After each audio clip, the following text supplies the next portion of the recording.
तो जय हिंद दोस्तों, नमस्कार। आप सभी को बता दें कि ज्ञान बिंदु जीएस एकेडमी के द्वारा जो 6 अक्टूबर को बिहार दरोगा का टारगेट बैच शुरू हुआ है, जिस बैच में ओनली वन ऑब्जेक्टिव क्वेश्चन करवाया जा रहा है, वही ऑब्जेक्टिव क्वेश्चन हम यहाँ पर फ्री में करवा रहे हैं उन्हीं के पीडीएफ से। तो आज हम देखेंगे मॉडर्न हिस्टोरी में चैप्टर नंबर 1 के क्वेश्चन को। तो चलिए देखते हैं चैप्टर नंबर 1 के क्वेश्चन नंबर पहला को। तो पहला नंबर क्वेश्चन में दिया है दोस्तों, हैदराबाद में स्वतंत्र आसफजाही वंश की स्थापना किसने की? हैदराबाद में स्वतंत्र आसफजाही वंश की स्थापना किसने की है? तो आपका सही उत्तर हो जाएगा निजाम उल मुल्क ने। निजाम उल मुल्क ने हैदराबाद में स्वतंत्र आसफजाही वंश की स्थापना की है। अब नेक्स्ट है 2 नंबर क्वेश्चन। 2 नंबर क्वेश्चन में दिया है निम्नलिखित में से कौन सा कथन सही है?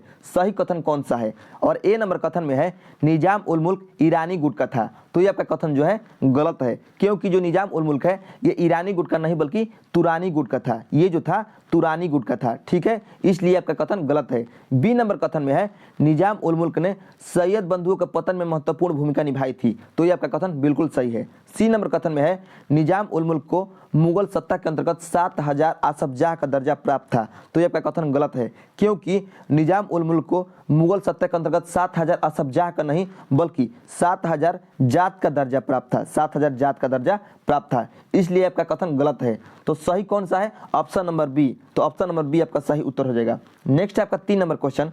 3 नंबर क्वेश्चन में दिया है निजाम उल मुल्क को किस मुगल बादशाह ने दक्कन का सूबेदार नियुक्त किया था? तो आपका सही उत्तर हो जाएगा मोहम्मद शाह रंगीला। मोहम्मद शाह रंगीला ने निजाम उल मुल्क को दक्कन का सूबेदार नियुक्त किया था। नेक्स्ट है आपका 4 नंबर क्वेश्चन। 4 नंबर क्वेश्चन में दिया है निम्न कथनों पर विचार कीजिए। और आपका पहला कथन में है निजाम उल मुल्क ने हिंदुओं के प्रति उदारता की नीति अपनाई तथा उसने एक हिंदू पूरन चंद को अपना दीवान नियुक्त किया। तो ये आपका कथन बिल्कुल सही है। 2 नंबर कथन में है मुगल सम्राट मोहम्मद शाह ने चिनक्लीज खां को आसफजाह की उपाधि प्रदान की। तो ये भी आपका कथन सही है। तो कह रहा है कि उपयुक्त में से कौन सा कथन सही है? तो 1 और 2 दोनों सही उत्तर है। तो ऑप्शन नंबर सी आपका सही उत्तर हो जाएगा। नेक्स्ट आपका 5 नंबर क्वेश्चन सकुर खेड़ा। यहाँ पर सकुर खेड़ा नहीं होगा, थोड़ा सा टाइपिंग मिस्टेक है, यहाँ पर होगा सुकर खेड़ा।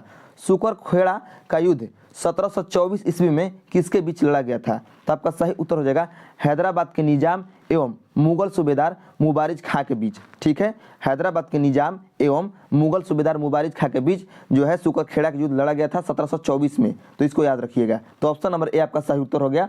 नेक्स्ट आपका 6 नंबर क्वेश्चन।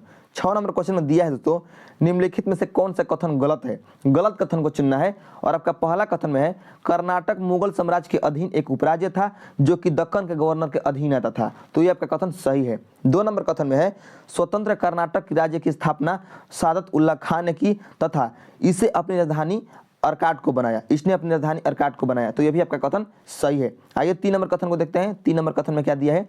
3 नंबर कथन में दिया है दोस्तों कर्नाटक के उत्तराधिकारी के प्रश्न पर फ्रांसीसियों और डचों के मध्य संघर्ष हुआ। कर्नाटक के उत्तराधिकारी के प्रश्न पर फ्रांसीसी और डचों के मध्य संघर्ष हुआ। तो ये आपका कथन गलत है, क्योंकि कर्नाटक के उत्तराधिकारी के प्रश्न पर फ्रांसीसी और डचों के बीच नहीं बल्कि फ्रांसीसी और अंग्रेजों के बीच में संघर्ष हुआ था। ठीक है, तो ये आपका कथन गलत है और हमें गलत को ही चुनना था। तो ऑप्शन नंबर बी आपका सही उत्तर हो जाएगा, केवल 3। नेक्स्ट है आपका 7 नंबर क्वेश्चन। निम्नलिखित में से कौन सा कथन असत्य है? और आपका पहला यानी ए नंबर कथन में है 1700 ईस्वी में औरंगजेब ने मुर्शिद कुली खां को बंगाल का दीवान नियुक्त किया। तो ये आपका कथन सही है। बी नंबर कथन में है मुर्शिद कुली खां ने बंगाल की राजधानी ढाका के स्थान पर अजीमाबाद को बनाया। तो ये आपका कथन गलत है, क्योंकि जो मुर्शिद कुली खां है, मुर्शिद कुली खां ने बंगाल की राजधानी ढाका का स्थान पर मुर्शिदाबाद को बनाया था, मुर्शिदाबाद को, न कि अजीमाबाद को। इसलिए आपका कथन गलत है। सी नंबर में है बिहार को बंगाल में सैद्धांतिक रूप से सुजाउद्दीन ने मिलाया था। तो ये आपका सही है। तो कह रहा है कि असत्य कथन कौन सा है, यानी गलत कथन कौन सा है? तो गलत है आपका ऑप्शन नंबर बी, अर्थात ऑप्शन नंबर बी आपका सही उत्तर हो जाएगा। नेक्स्ट है 8 नंबर क्वेश्चन। 8 नंबर क्वेश्चन में दिया है दोस्तों निम्नलिखित में से बंगाल के किस शासक ने किसानों को इजारेदारी प्रथा तथा तकाबी ऋण प्रदान किया? तो आपका सही उत्तर हो जाएगा मुर्शिद कुली खां। मुर्शिद कुली खां ने बंगाल में किसानों को इजारेदारी प्रथा तथा तकाबी ऋण प्रदान किया। तो ऑप्शन नंबर सी आपका सही उत्तर हो गया। नेक्स्ट आपका 9 नंबर क्वेश्चन। 1740 ईस्वी में गिरिया का युद्ध किसके बीच लड़ा गया था? तो आपका सही उत्तर हो जाएगा अलीवर्दी खां एवं सरफराज खां। अलीवर्दी खां एवं सरफराज खां के बीच गिरिया का युद्ध लड़ा गया था। कब? 1740 में। तो याद रखिएगा। नेक्स्ट है आपका 10 नंबर क्वेश्चन। मुर्शिद कुली खां को बंगाल की सूबेदारी किस मुगल बादशाह से मिली? तो आपका सही उत्तर हो जाएगा फर्रुखसियर। फर्रुखसियर के द्वारा मुर्शिद कुली खां को बंगाल की सूबेदारी दिया गया। कब? 1717 में। ठीक है, तो ये आपका सही उत्तर हो गया option number D. Option number D आपका सही उत्तर हो गया। नेक्स्ट आपका 11 नंबर क्वेश्चन, वह कौन सा मराठा सरदार था जिसे अलीवर्दी खां ने उड़ीसा के एक भाग का राजस्व प्रदान किया? तो आपका सही उत्तर हो जाएगा रघुजी भोसले। रघुजी भोसले को अलीवर्दी खां ने उड़ीसा के एक भाग का राजस्व प्रदान किया था। ठीक है, तो ऑप्शन नंबर ए आपका सही उत्तर हो गया। ठीक है, अब नेक्स्ट आपका 12 नंबर क्वेश्चन।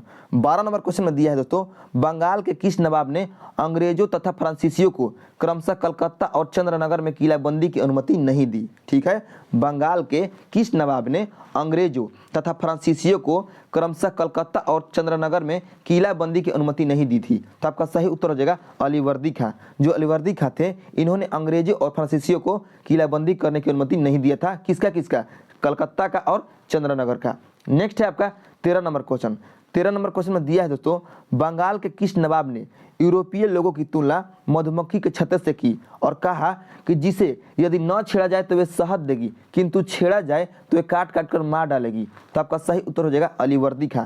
अलीवर्दी खां जो है, इन्होंने बंगाल के नवाब थे अलीवर्दी खां, इन्होंने यूरोपीय लोगों के, जो यूरोपीय लोग थे यानी अंग्रेज जो थे, उनकी तुलना जो है मधुमक्खी के छत्ते से किया और कहा कि यदि इन्हें न छेड़ा जाए तो वे शहद देगी यानी मत देगी, अगर छेड़ दिया जाए तो ये काट काट कर मार डालेगी। तो ऑप्शन नंबर ए आपका सही उत्तर हो गया। ठीक है, नेक्स्ट है आपका 14 नंबर क्वेश्चन। बंगाल के नवाब अलीवर्दी खां की मृत्यु, यहाँ पर थोड़ा सा टाइपिंग मिस्टेक है, यहाँ पर 1765 कर लीजिए। ठीक है, 1765। बंगाल के नवाब अलीवर्दी खां की मृत्यु 1765 ईस्वी में होने के बाद उत्तराधिकारी कौन हुआ? तो आपका सही उत्तर हो जाएगा सिराजुद्दौला। सिराजुद्दौला यानी ऑप्शन नंबर ए आपका सही उत्तर हो गया। बंगाल के जो नवाब था अलीवर्दी खां, उसकी मृत्यु हो गई 1765 में। उसके बाद जो उत्तराधिकारी हुआ वह हुआ सिराजुद्दौला। नेक्स्ट है आपका 15 नंबर क्वेश्चन। 15 नंबर क्वेश्चन में दिया है दोस्तों, 1757 में पलासी युद्ध में सिराजुद्दौला के विरुद्ध अंग्रेजों का साथ किसने दिया? यानी 1757 का जो पलासी का युद्ध हुआ था सिराजुद्दौला और अंग्रेजों के बीच, तो उसमें अंग्रेजों का साथ किसने दिया था? तो देखिए, अंग्रेजों का साथ दिया था सेना नायक मीर जाफर ने, मौसी घसीटी बेगम ने, पूर्णिया का नवाब शौकत जंग ने। इन तीनों ने सिराजुद्दौला के खिलाफ अंग्रेजों का साथ दिया था। ठीक है, तो आपका सही उत्तर हो जाएगा ऑप्शन नंबर डी, उपयुक्त में सभी साथ दिए थे। नेक्स्ट है 16 नंबर क्वेश्चन। 16 नंबर क्वेश्चन में दिया है दोस्तों, ब्लैक होल की घटना के संदर्भ में कौन सा कथन सही है? ब्लैक होल की घटना के संदर्भ में कौन सा कथन सही है? और आपका पहला कथन में है, ब्लैक होल की घटना सिराजुद्दौला के समय 20 जून 1756 में हुई। तो ये आपका कथन जो है सही है। 2 नंबर कथन में है, इस घटना का उल्लेख अंग्रेज अधिकारी हॉलवेल ने किया। तो ये भी आपका कथन सही है। तो सही कथन कौन कौन सा है? 1 और 2 दोनों, यानी ऑप्शन नंबर सी आपका सही उत्तर हो जाएगा। नेक्स्ट आपका 17 नंबर क्वेश्चन। 17 नंबर क्वेश्चन में दिया है दोस्तों, काल कोठरी यानी ब्लैक होल की घटना, नवाब ने एक छोटी सी कोठरी में 146 अंग्रेजों को बंद कर दिया, जिसमें महज 23 अंग्रेज जिंदा बच पाए। कहाँ घटी थी? यानी ब्लैक होल की घटना कहाँ घटी है? तो आपका सही उत्तर हो जाएगा कोलकाता। कोलकाता में घटी थी ब्लैक होल की घटना, यानी काल कोठरी की घटना। नेक्स्ट है आपका 18 नंबर क्वेश्चन। नवाब सिराजुद्दौला एवं ईस्ट इंडिया कंपनी के बीच संघर्ष का प्रमुख कारण क्या था? तो आपका सही उत्तर हो जाएगा अंग्रेजों ने व्यापार छूटों का दुरुपयोग किया। अंग्रेजों ने जब व्यापार छूटों का दुरुपयोग किया, तब जाकर नवाब सिराजुद्दौला और ईस्ट इंडिया कंपनी के बीच में संघर्ष हुआ। नेक्स्ट है आपका 19 नंबर क्वेश्चन। इतिहासकारों ने किसे क्लाइव के गीदड़ की संज्ञा दी है? यानी रॉबर्ट क्लाइव के गीदड़ की संज्ञा दी है। तो आपका सही उत्तर हो जाएगा मीर जाफर को। नेक्स्ट है आपका 20 नंबर क्वेश्चन। मीर कासिम ने बिहार में बंदूकें और तोपों का कारखाना कहाँ स्थापित किया था? तो आपका सही उत्तर हो जाएगा मुंगेर में मीर कासिम ने बंदूकों और तोपों का कारखाना स्थापित किया था। नेक्स्ट है आपका 21 नंबर क्वेश्चन। निम्न में किसने अपनी राजधानी मुर्शिदाबाद से मुंगेर स्थानांतरित की थी? तो आपका सही उत्तर हो जाएगा मीर कासिम ने अपनी राजधानी मुर्शिदाबाद से मुंगेर स्थानांतरित की थी। तो मीर कासिम किस ऑप्शन में है? तो ऑप्शन नंबर इसमें है मीर कासिम। ऑप्शन नंबर यहाँ पर डी में है, देख सकते हैं आप, ऑप्शन नंबर डी में है मीर कासिम। तो मीर कासिम आपका सही उत्तर हो जाएगा। ठीक है, नेक्स्ट है आपका 22 नंबर क्वेश्चन। 22 नंबर क्वेश्चन में दिया है दोस्तों, सबसे अधिक निर्णायक युद्ध जिसने अंग्रेजों के भारत प्रभुत्व को संस्थापित किया था कौन था? तो आपका सही उत्तर हो जाएगा बक्सर का युद्ध, जो कि 1764 ईस्वी में हुआ है। 1764 ईस्वी में हुआ था बक्सर का युद्ध। नेक्स्ट है आपका 23 नंबर क्वेश्चन। निम्नलिखित में किसने मीर कासिम तथा सुजाउद्दौला के साथ मिलकर अंग्रेजी ईस्ट इंडिया कंपनी पर युद्ध घोषित किया और वे बाद में बक्सर के युद्ध में अंग्रेजों से पराजित हुए? तो आपका सही उत्तर हो जाएगा शाह आलम द्वितीय ने मीर कासिम तथा सुजाउद्दौला के साथ मिलकर अंग्रेजी ईस्ट इंडिया कंपनी पर युद्ध घोषित किया और वे बाद में बक्सर के युद्ध में अंग्रेजों से पराजित हुए। नेक्स्ट है आपका 24 नंबर क्वेश्चन, किस संधि के द्वारा अंग्रेजों ने बंगाल, बिहार और उड़ीसा के दीवानी अधिकार प्राप्त किया? तो आपका सही उत्तर हो जाएगा इलाहाबाद की संधि, जो कि 1765 में हुआ है। इलाहाबाद के संधि के तहत बंगाल, बिहार और उड़ीसा में अंग्रेजों ने दीवानी अधिकार प्राप्त किया था। नेक्स्ट है आपका 25 नंबर क्वेश्चन, बंगाल के नवाबों का सही कालक्रम लिखिए। सही कालक्रम लिखिए। तो देखिए, एक नंबर में है आपका सरफराज खां, एक नंबर में है आपका सरफराज खां, और इनका जो कार्यकाल रहा है, इनका कार्यकाल रहा है 1739 से लेकर 1740 तक। ठीक है, 1740 तक। 2 नंबर में अलीवर्दी खां, और इनका कार्यकाल रहा है अलीवर्दी खां का 1740 से 1756, 1740 से 1756। ठीक है, 1740 से 1756 रहा है किसका? अलीवर्दी खां का। 3 नंबर में है सुजाउद्दीन, और सुजाउद्दीन का कार्यकाल रहा है 1727 से लेकर 1739 तक। ठीक है, 1739 तक।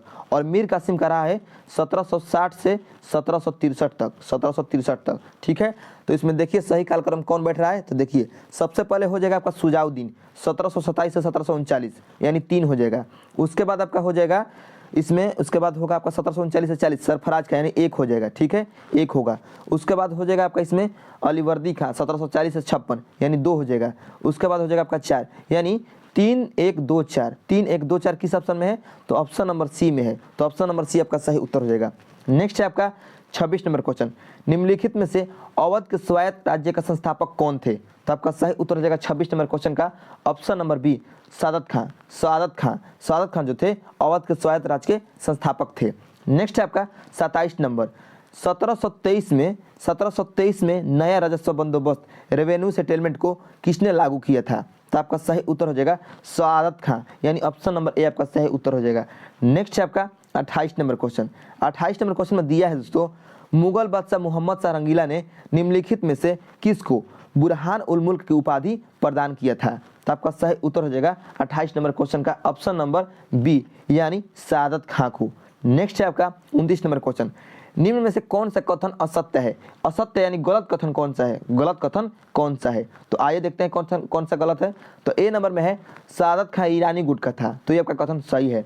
बी नंबर में है 1739 में सादत खां की मृत्यु के बाद सफदरजंग अवध का नवाब बना, तो ये भी आपका कथन जो है सही है।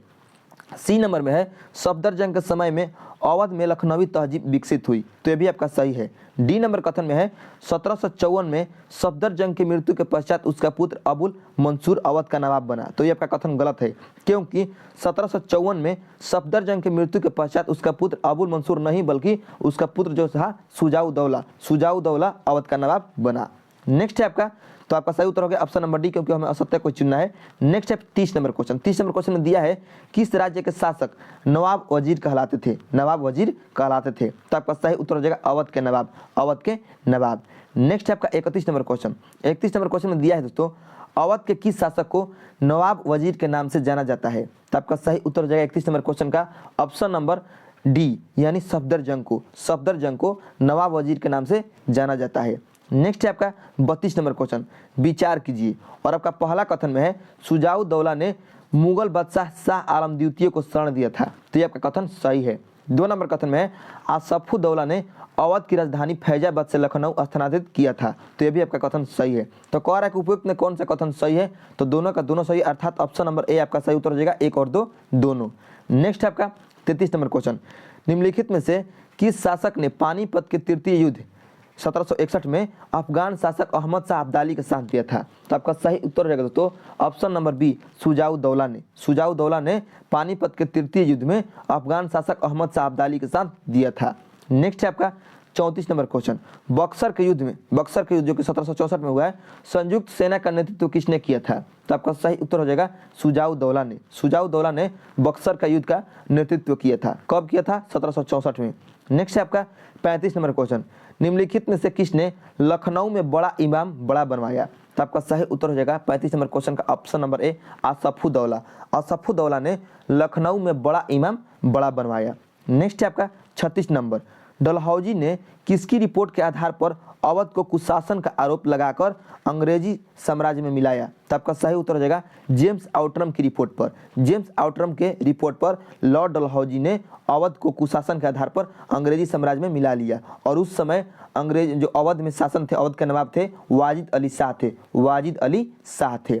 नेक्स्ट है आपका 37 नंबर क्वेश्चन, तालीकोटा का युद्ध कब लड़ा गया था? तालीकोटा का युद्ध कब लड़ा गया था? तो आपका सही उत्तर हो जाएगा 1565 में। 1565 में लड़ा गया था तालीकोटा का युद्ध। और इसी युद्ध को, तालीकोटा के युद्ध को ही बन्नी हट्टी का युद्ध भी कहा जाता है, ठीक है। और इसी युद्ध से विजयनगर साम्राज्य का पतन हुआ है। ये क्वेश्चन बहुत बार आया है कि किस युद्ध के संदर्भ में विजयनगर साम्राज्य का पतन हुआ है? तो तालीकोटा के युद्ध से ही विजयनगर साम्राज्य का पतन हुआ है। नेक्स्ट है आपका 38 नंबर क्वेश्चन, निम्नलिखित में से किस स्थान पर वडियार राजवंश का शासन था? तो आपका सही उत्तर रहेगा दोस्तों मैसूर, ठीक है, मैसूर पर वडियार राजवंश का शासन था। नेक्स्ट है 39 नंबर क्वेश्चन। 39 नंबर क्वेश्चन में दिया है दोस्तों, वडियार वंश का अंतिम शासक कौन था? तो आपका सही उत्तर हो जाएगा चीका कृष्णराज, यानी ऑप्शन नंबर बी आपका सही उत्तर हो जाएगा। इनका पूरा नाम था चीका कृष्णराज और यही थे वडियार वंश का अंतिम शासक।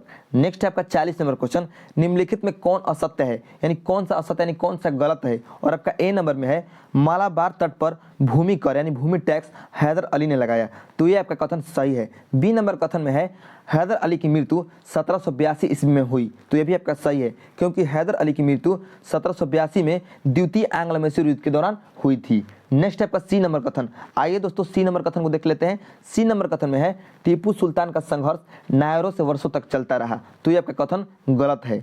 तो कह रहा है कि कौन सा कथन गलत है? तो ऑप्शन नंबर सी गलत है, अर्थात यही आपका सही उत्तर हो जाएगा।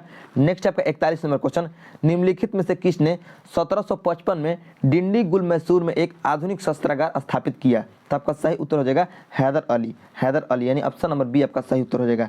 नेक्स्ट है 42 नंबर क्वेश्चन, 1761 में किसे हराकर हैदर अली मैसूर का शासक बना? तो आपका सही उत्तर हो जाएगा नंजराज को 1761 में हैदर अली ने हराकर मैसूर का शासक बना।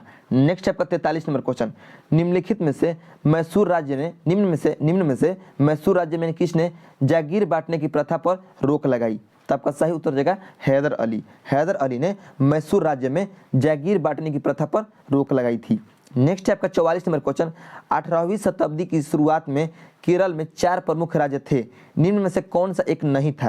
तो आपका सही उत्तर हो जाएगा 44 नंबर क्वेश्चन का ऑप्शन नंबर बी मालाबार नहीं था। एक था आपका कोचीन था एक, ठीक है, कोचीन था, बाकी ये तीनों था चिरक्कल, कालीकट, त्रावणकोर, ये चारों था, ठीक है, कोचीन, चिरक्कल, कालीकट, त्रावणकोर, ठीक है, मालाबार नहीं था। नेक्स्ट है आपका 45 नंबर, उस दक्षिण भारतीय राजा का नाम बताइए जिसने डचों को हटाकर केरल में उनकी राजनीतिक सत्ता को समाप्त कर दिया? तो आपका सही उत्तर हो जाएगा 45 नंबर क्वेश्चन का option number C Martand Verma.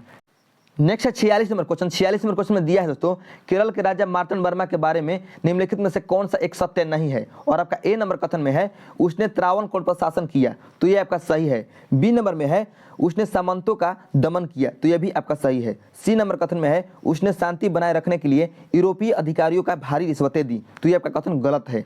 D number में है उसने यूरोपीय मॉडल के आधार पर मजबूत आधुनिक सेना संगठित की, तो यह भी आपका सही है। तो कह रहा है कि सत्य कौन सा नहीं है? तो सत्य नहीं है आपका ऑप्शन नंबर सी, अर्थात ऑप्शन नंबर सी आपका सही उत्तर हो जाएगा।